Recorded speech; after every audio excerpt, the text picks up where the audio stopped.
et des phénomènes qui nous attendent, qui vont être de plus en plus spectaculaires, pour ne pas dire extrêmement dangereux. Ces phénomènes vont frapper dans un environnement qui est propice à ce qu'ils deviennent de vrais outils d'élimination de la vie. Ça va tuer énormément si on n'agit pas. Parce qu'à La Réunion, c'est 750 ravines et rivières. 750. On parle de ce phénomène-là parce qu'il y a eu Garance sur Saint-Denis, mais aujourd'hui, j'attire l'attention sur le fait qu'il y aura partout, sur toute la Réunion.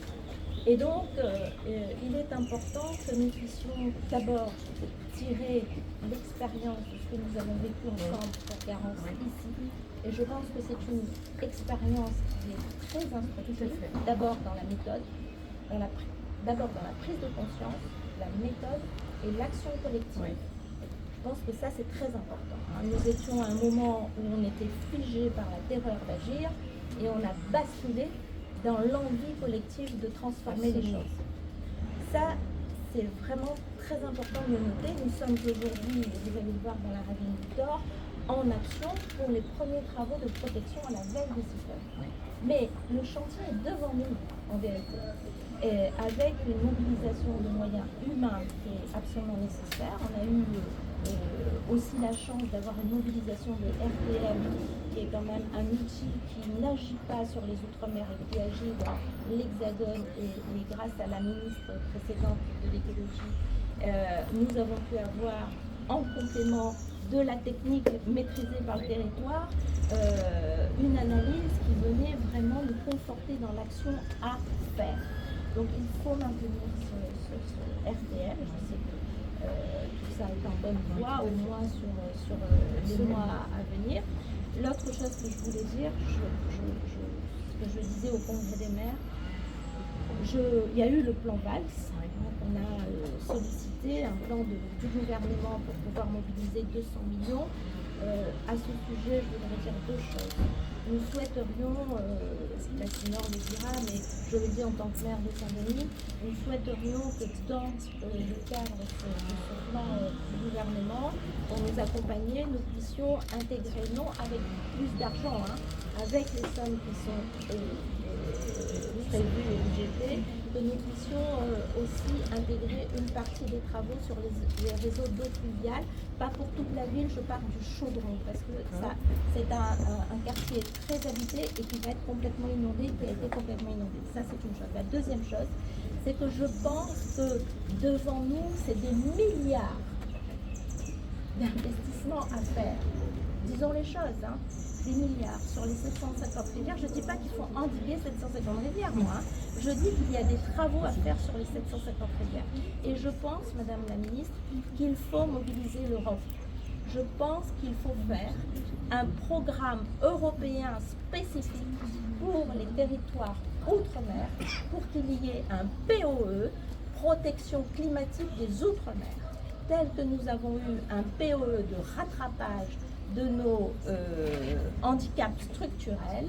À la veille de la transformation climatique du monde, le grand handicap structurel des Outre-mer, c'est ce que nous avons aujourd'hui. Et aujourd'hui, l'État ne pourra pas faire face seul à ce problème. Il faut absolument que l'Europe vienne sur un grand POE de protection climatique des départements et régions françaises insulaires. Pourquoi ? Parce que dans le cadre des réunions internationales sur le climat, nous n'avons pas droit au fonds vert. Nous n'avons pas droit au fonds vert international parce que nous sommes des régions françaises, européennes françaises.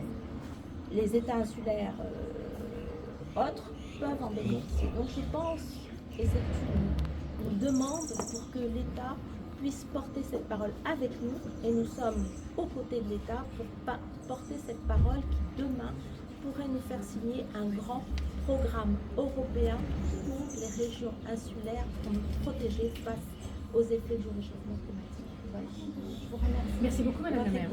Merci beaucoup, c'est moi qui vous remercie de nous recevoir. Écoutez, je vais être d'accord Madame la maire. Je crois aussi qu'il y a un avant et un après Garance. Il y a une prise de conscience collective de tous les partenaires et de toute la chaîne sur la nécessité d'avancer. C'est évidemment le plan auquel vous avez fait référence, Pacte d'avenir, qui a été préparé et sous votre impulsion, puisque vous avez été à l'initiative de ces discussions politiques avec mon prédécesseur, et l'État s'est engagé avec des sommes conséquentes, c'est vrai, 5 millions d'euros qui ont déjà été débloqués. Le reste sera débloqué au fur et à mesure de l'avancement des travaux. Mais évidemment, l'État sera totalement engagé sur tout ce qui a été promis. La parole sera tenue. Vous avez raison, il faut se projeter. Nous savons qu'il y a un sujet des ravines sur tout le territoire. Vous avez évoqué le sujet européen. Oui, oui et oui. Et même plus largement, l'Europe et les Outre-mer, je vais le dire. Moi, je crois qu'il y a des marges de manœuvre. Je pense que le filon européen, en quelque sorte, n'a pas été assez exploité. Et les RUP, les territoires d'outre-mer en général, ont vocation à préparer des plans d'avenir avec l'Europe, parce que c'est l'intérêt de l'Europe aussi. Les territoires d'outre-mer sont un atout pour les Européens. Et que nous avons la possibilité de participer à des programmes qui existent déjà, mais probablement en créer des nouveaux. Parce qu'un sujet commun que nous avons, c'est la lutte contre le réchauffement climatique, toutes et tous.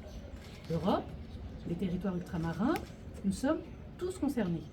Et ça coûte beaucoup si on ne s'en occupe pas.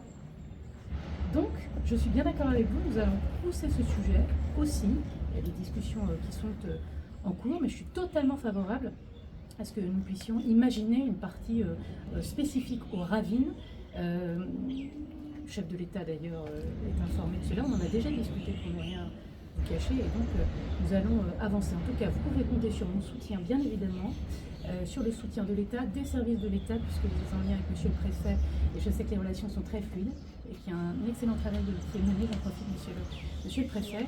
Et donc, nous serons dans la continuité, Madame le maire, Monsieur le député, dans la continuité de l'engagement qui a été pris, c'est-à-dire aux côtés des Réunionnaises et des Réunionnais. Merci beaucoup, Madame la ministre.